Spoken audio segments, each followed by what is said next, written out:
नमस्कार। नियमित कार्यक्रम 6 प्रश्नमा यहाँलाई स्वागत छ। म राजीव खत्री। संघीय संसदको 7औं अधिवेशन आजबाट सुरु हुँदैछ र सरकारले गत पुस 5 गते प्रतिनिधि सभा संसद भङ्ग गरेपछि यो अधिवेशनमा राष्ट्रिय सभाका बैठकहरू मात्र सञ्चालन हुनेछन्। पुस 17 गते भित्र संसदको अधिवेशन बोलाइसक्नुपर्ने संवैधानिक बाध्यताले राष्ट्रिय सभाका बैठकहरू औपचारिकतामा मात्रै सीमित हुने जस्तो देखिएको छ।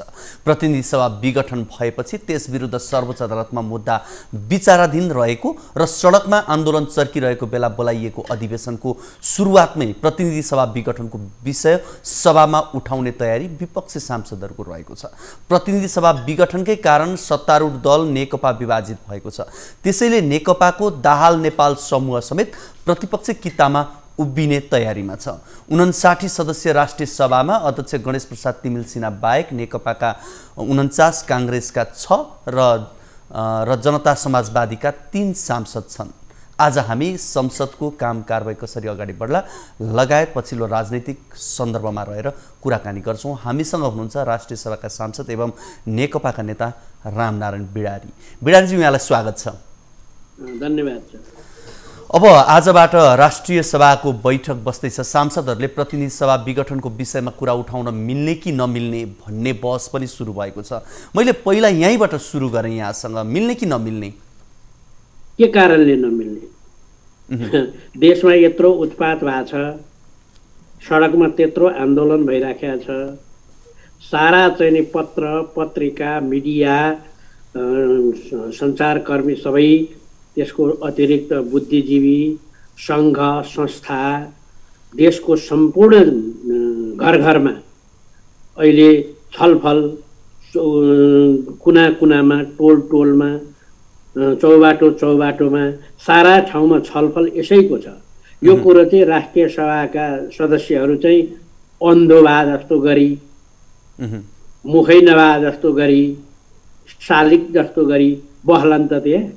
तर सर्वोच्चमा विचाराधीन रहेको विषयमा सामान्यतया बोल्ने चलन हुँदैन। त्यसैले राष्ट्रिय सभाका सांसदहरू कसरी अगाडि बढ्लान् भन्ने पनि त देखिएको छ नि त। होइन, के विषयमा भन्नु हो? जस्तो विचाराधीन रहेको मुद्दामा बोल्न मिल्दैन भनेर भन्ने कुरा पनि यहाँकै अध्यक्ष राष्ट्रिय सभाकै अध्यक्षले भनिरहनु भएको छ। होइन, उहाँले अध्यक्षज्यूले के भन्नुभयो त्यो मलाई थाहा भएन। मुद्दाको बारे बोल्ने भने के भने बेन्च गठन गरे मिलेन, न्यायाधीशहरू राखे मिलेन, बेन्चले चाहिँ नि अन्तरिम आदेश किन गरेन, अन्तरिम आदेश तुरुन्त गर्न पर्यो भने पो मुद्दासँग सम्बन्धित कुरा हो त। राष्ट्रिय सभाका माननीय सांसदहरूले चाहिँ प्रधानमन्त्रीले किन यस्तो नचाहिने काम गर्नुभयो, प्रधानमन्त्रीलाई त्यो अधिकार कहाँबाट थियो, हाम्रो संविधानमा त यस्तो व्यवस्था छ जो कि प्रतिनिधि सभा विघटन गर्न सक्दैन, हुँदैन भनेर 72 सालमा बनाएको नेपालको संविधानमा प्रश्न छ। यी सबै कुरालाई लत्याएर अन्तर्राष्ट्रिय अभ्यास, विगतका अभ्यास, विगतमा त अर्कै संविधान, अन्तर्राष्ट्रिय अभ्यास मुलुकै पछि फरक छ। त्यस्ता कुरा चाहिँ अमूर्त कुरा गरेर जनताको प्रतिनिधिलाई संसदमा कुनै बाधा अवरोध केही थिएन। संसदमा केही बाधा अवरोध भएको थियो सरकारलाई, सरकारको बजेट फेल भएको थियो, सरकारको चाहिँ नि नीति तथा कार्यक्रम फेल भएको थियो, सरकारले ल्याएको कुनै अध्यादेश फेल, विधेयकहरू फेल भएको थियो, काहीँ केही भएको छैन। काहीँ केही नभई राति सपना देखे भरमा, आफ्नो पार्टीको चाहिँ नि विषयमा चाहिँ कुरा नमिले भरमा प्रतिनिधि सभा भङ्ग गरेको कुरा राष्ट्रिय सभामा प्रधानमन्त्रीले गरेको काम कारबाहीको बारेमा कुरा उठ्छ, उठाउन मिल्छ, हुन्छ, रोक्न मिल्दैन। रोक्यो भने यो पनि एउटा तानाशाही प्रवृत्ति हो। अब के मेरो विचारमा रोक्नुहुन्न। अब त्यसो भए त औपचारिक रूपमा दल विभाजन नभएकाले यहाँहरू पनि सत्ता पक्षकै कुर्सीमा बसेर सरकार र प्रधानमन्त्रीको विरोध गर्ने हुनुभयो होइन त? अब होइन, त्यो त सरकारको विरोध गर्न पाइँदैन सत्ता पक्षका सांसदले भन्ने छैन नि। यो पनि मान्छेले नबुझेका कुरा हुन्। सत्ता पक्षका सांसदले पनि सरकारको विरोध गर्न पाइन्छ। सरकार भनेको कार्यकारी हो, कार्यकारिणी हो, संसद भनेको व्यवस्थापिका हो। व्यवस्थापिका प्रति कार्यपालिका सधैँ उत्तरदायी हुन्छ, जवाफदेही हुन्छ। त्यस कारणले त्यहाँ मजासँग कुरा विरोध गर्न पाइन्छ, समर्थन गर्न पनि पाइन्छ। तर के गर्नलाई चाहिँ अप्ठ्यारो पर्छ भने सरकारले ल्याएको नीति तथा कार्यक्रम तथा बजेट फेल गराइदिने भन्ने पट्टि गयो भने अनि पार्टीले व्हिप जारी गर्छ आफ्ना सांसदलाई, आफ्ना सांसदलाई व्हिप जारी गर्छ र यसमा चाहिँ विपक्षमा मत नहाल्नु है भन्छ। त्यो व्हिप मानेन भने दल त्याग सम्बन्धी राजनैतिक दल सम्बन्धी ऐनमा दल त्याग सम्बन्धी व्यवस्था छ, त्यो एप्लाई अथवा आकृष्ट हुन्छ। त्यसो भएको हुनाले अहिले त के हो त भन्दा यो हिउँदे अधिवेशन हो, यसमा विधेयकहरूमा छलफल हुनुपर्ने हो। विधेयकहरूमा छलफल गर्नको निम्ति विधेयक राष्ट्रिय सभाले मात्रै पारित गरेर ऐन बन्दैन, प्रतिनिधि सभाले पनि पारित गर्नुपर्छ, दुवै सदनले पास गर्नुपर्छ। प्रतिनिधि सभाले मात्रै विधेयक पारित गरेर राष्ट्रिय सभाले गरेन भने त्यो पनि ऐन बन्दैन। त्यस कारणले दुई सदनको अर्थ यही हो।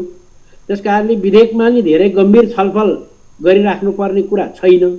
अब समसामयिक कुरा, देशको अहिलेको राजनीतिक कुरा, देशको आर्थिक कुरा, देशको सामाजिक कुरा, देशमा चाहिँ कोभिड-19 रोगले व्यस्त पारेको कुरा, देशमा चाहिँ विभिन्न प्रकारको शैक्षिक र स्वास्थ्य सम्बन्धी समस्याहरू, देशमा उद्योग धन्दामा परेका कुराहरू, यी सबै कुरा चाहिँ महिनौँ लगाएर अहिले जनप्रतिनिधि संस्था बेठिक के अरे यो प्रतिनिधि सभा भङ्ग गरेको ठिक वा बेठिक जे भए पनि छैन नि त प्रतिनिधि सभा, अधिवेशन बस्न सकेन। त्यसो हुनाले अब यो हुन्छ, यसमा कसैले रोक्दैन भन्ने मलाई लाग्छ।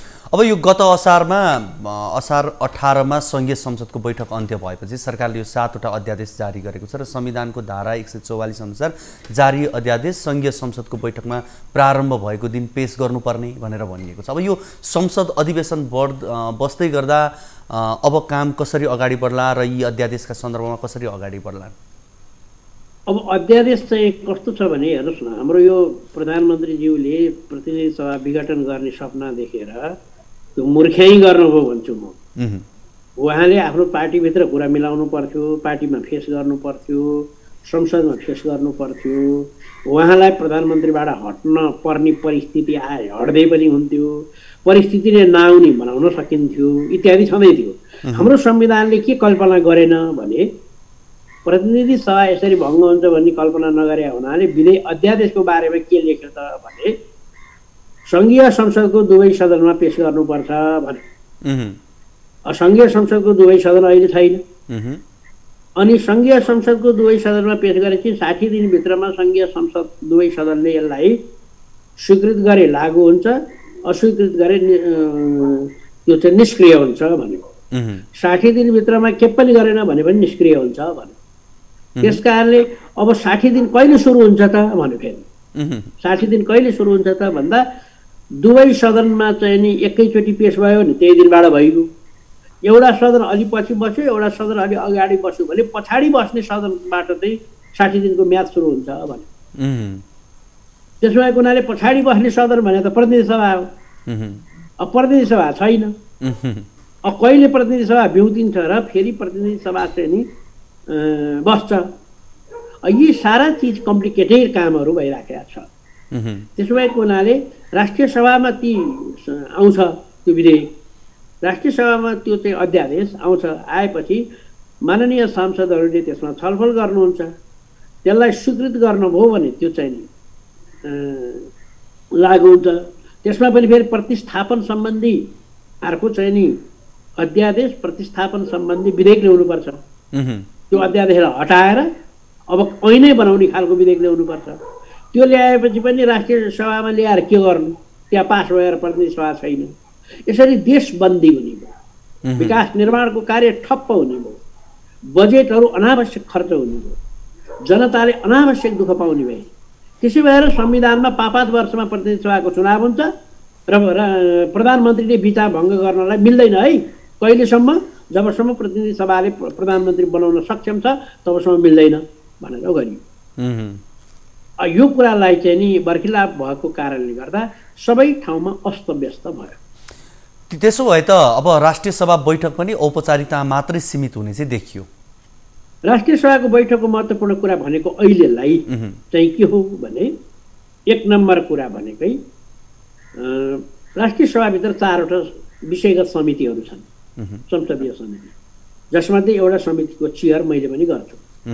त्यो समितिहरूले चाहिँ व्यापक छलफल गरेर तयार पारेका प्रतिवेदनहरू छन्। त्यो प्रतिवेदन चाहिँ राष्ट्रिय सभा आफू एक्लैले पास गरेपछि पास हुन्छ। त्यसकारण ती प्रतिवेदनहरूलाई छलफल गरेर पास गर्ने एउटा कुरा हुनसक्छ, महत्त्वपूर्ण काम। यो प्रतिवेदन चाहिँ नि सरकारलाई पठाइदिने, सरकारले सो प्रतिवेदन अनुसारको काम कारबाही अगाडि बढाउने गर्न सक्छ। दोस्रो चाहिँ नि यसले अहिले जनप्रतिनिधि सङ्घीय संसद नभएको बेलामा, प्रदेश सभाहरू पनि अस्तव्यस्त भइरहेको बेलामा देशका जल्दा बल्दा समस्याको बारेमा सरकारको ध्यानाकर्षण गराउने निकाय कुन हो भन्दा यही राष्ट्रिय सभा हो। यही राष्ट्रिय सभाले नै शून्य समयमा प्रयोग गरेर, विशेष समय प्रयोग गरेर, ढ्यापढ्यापै समय प्रयोग गरेर अत्यन्त महत्त्वका जरुरी सार्वजनिक प्रस्तावहरू प्रस्तुत गरेर, सङ्कल्प प्रस्तावहरू प्रस्तुत गरेर वा प्रश्न उत्तरका चाहिँ माध्यमद्वारा मन्त्रीहरूलाई संसदमा बोलाएर छलफल गर्न सक्छ। यो महत्त्वपूर्ण कुरा हो नि। यो महत्त्वपूर्ण कुरालाई चाहिँ नि बडो राम्रोसँग 3-4 महिनासम्म चाहिँ नि यो अधिवेशन चलाए हुन्छ। यसले के गर्छ भने जनताको प्रतिनिधित्व भइरहेको छ, संसदको काम अगाडि बढिरहेको छ, जनताका कुराहरू सरकारलाई आधिकारिक जनप्रतिनिधिहरूले भनिरहेका छन्, सरकारलाई निर्देश गरिरहेका छन्, सरकारको ध्यानाकर्षण गरिरहेका छन् भन्ने कुरा हुनसक्छ।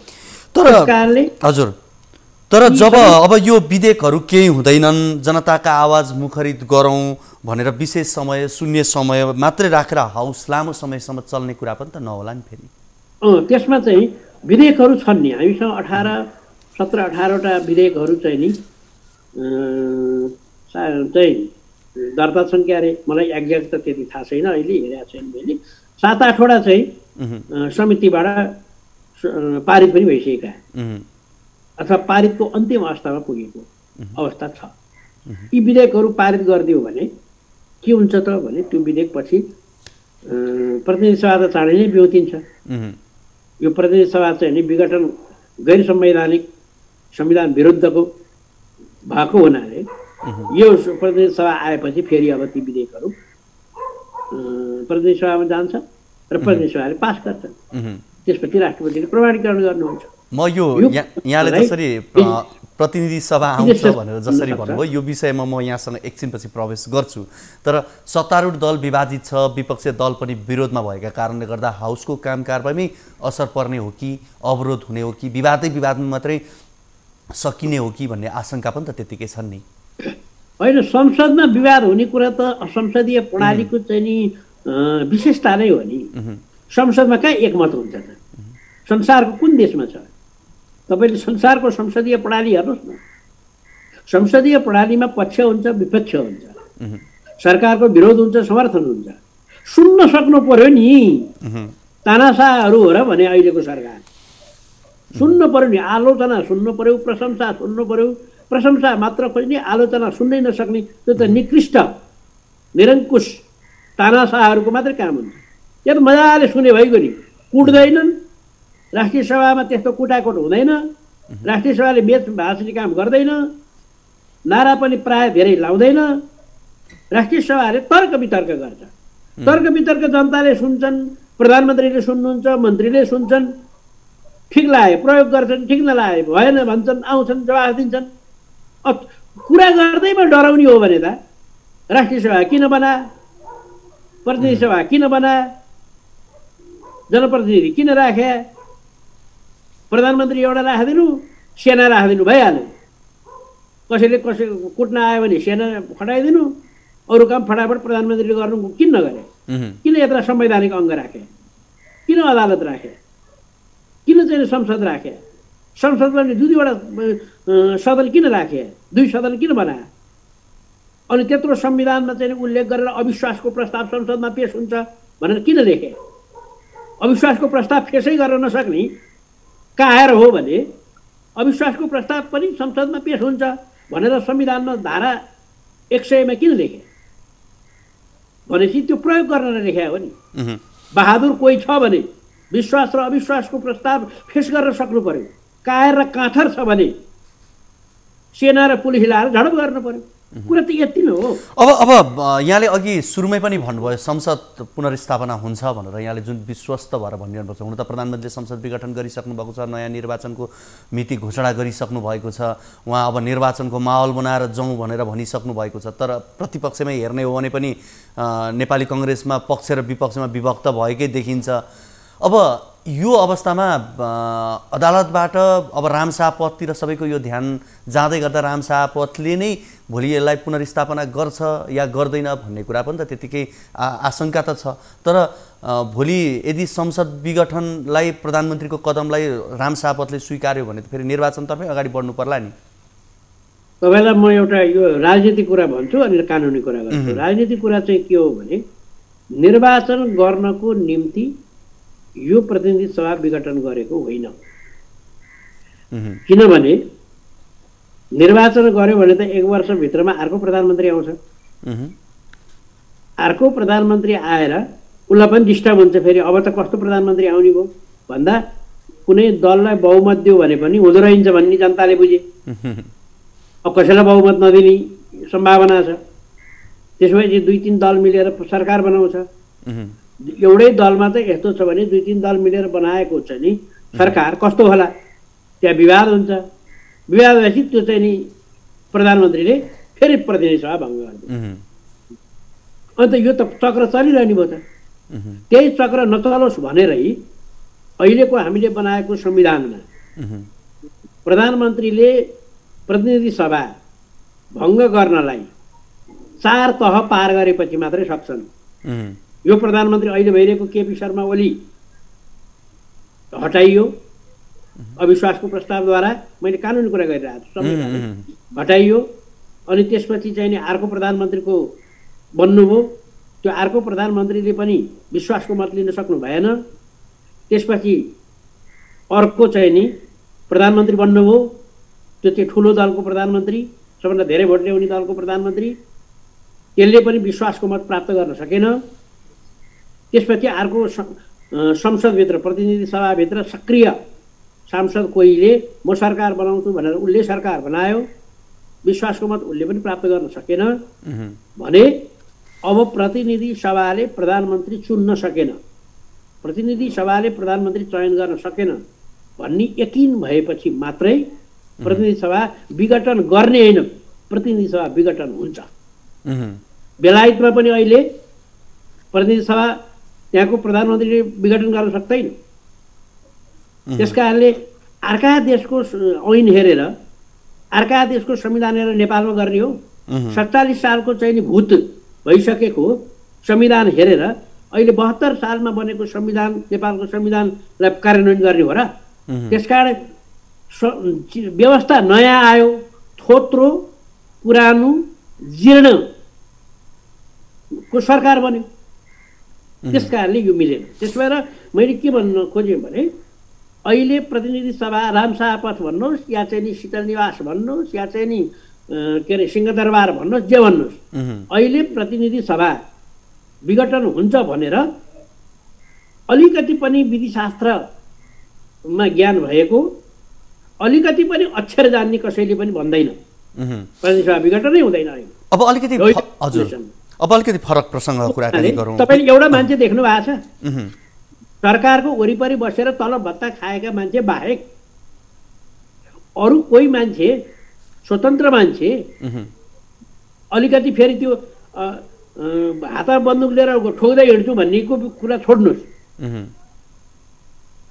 लजिक कुरा गर्ने, जुरिस्प्रुडेन्सको कुरा गर्ने, विधिशास्त्रको कुरा गर्ने। ताजा जनमतमा चाहिँ नि जान लाग्यो। ताजा जनमतमा जान त संविधानले बताएको छ त 5-5 वर्षमा जानु भनेर। प्रधानमन्त्रीको सनकले 2 वर्षमा जाने, प्रधानमन्त्रीको सनकले 2-2.5 वर्षमा जाने भन्ने छ र भने। त्यसकारण यो चुनाव गर्नलाई होइन, बढीभन्दा बढी प्रधानमन्त्री पदमा बसेर खानलाई प्रतिनिधि सभा विघटन गरे हो। अब राजनीतिमा असम्भव भन्ने कुरा त केही पनि देखिएन, त्यसमा पनि नेपालको राजनीतिमा जे पनि हुन्छ नसोचेका कुरा पनि हुन्छन्।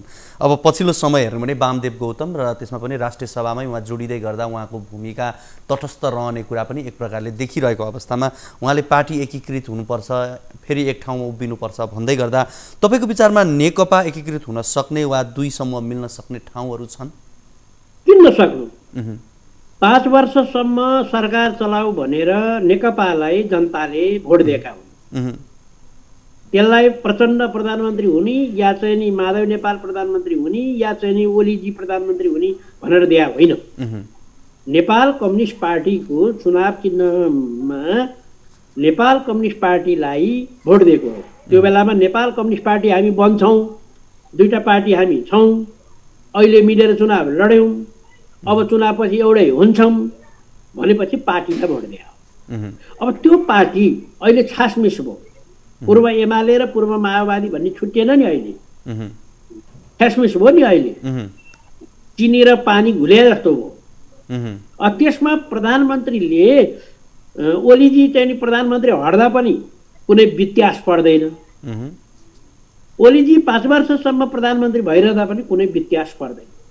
खाली कुरा के हो भने दलीय राजनीति भएको हुनाले दलसँग परामर्श गरेर दलको निर्णय अनुसार राज्य चल्नु पर्यो। भोट जनताले दललाई दिएका हुन्, दलको चाहिँ निर्णय अनुसार मात्रै प्रधानमन्त्रीले काम गर्नुपर्छ। प्रधानमन्त्री स्वेच्छाचारी हुन सक्दैन। यो निर्दलीय व्यवस्था होइन, यो दलीय व्यवस्था हो, दलीय प्रतिस्पर्धात्मक व्यवस्था हो। हाम्रो संविधानले नै त्यो कुरा प्रश्न गरेको छ। त्यसकारण दल राजनीतिक दल सम्बन्धी संविधानमा नै व्यवस्था छ। त्यो दलको चाहिँ विधान प्रजातान्त्रिक वा डेमोक्रेटिक हुनुपर्छ भन्ने छ, लोकतान्त्रिक हुनुपर्छ भन्ने छ। त्यसो भएको हुनाले लोकतान्त्रिक दलको चाहिँ नि बैठक बस्छ, निर्णय गर्छ, निर्णय अनुसार प्रधानमन्त्री चल्छ। यति कुरा मान्दियो भने त प्रधानमन्त्री को हुने भन्ने मतलब ठुलो प्रश्नै हुँदैन। प्रधानमन्त्री पनि हुन सक्नुहुन्छ, नओलीजी पनि हुन सक्नुहुन्छ। हस्, यहाँको यो महत्त्वपूर्ण समय र संवादको लागि यहाँलाई धेरै धेरै धन्यवाद। ल, मेरो पनि सबै चाहिँ नि दर्शकहरूलाई र तपाईँको टिमलाई नमस्कार छ। हामीसँग हुनुहुन्थ्यो राष्ट्रिय सभाका सांसद एवं नेकपाका नेता रामनारायण बिडारी। आजको कार्यक्रमको निर्धारित समय सकिसकेको छ। हवस् त, नमस्ते।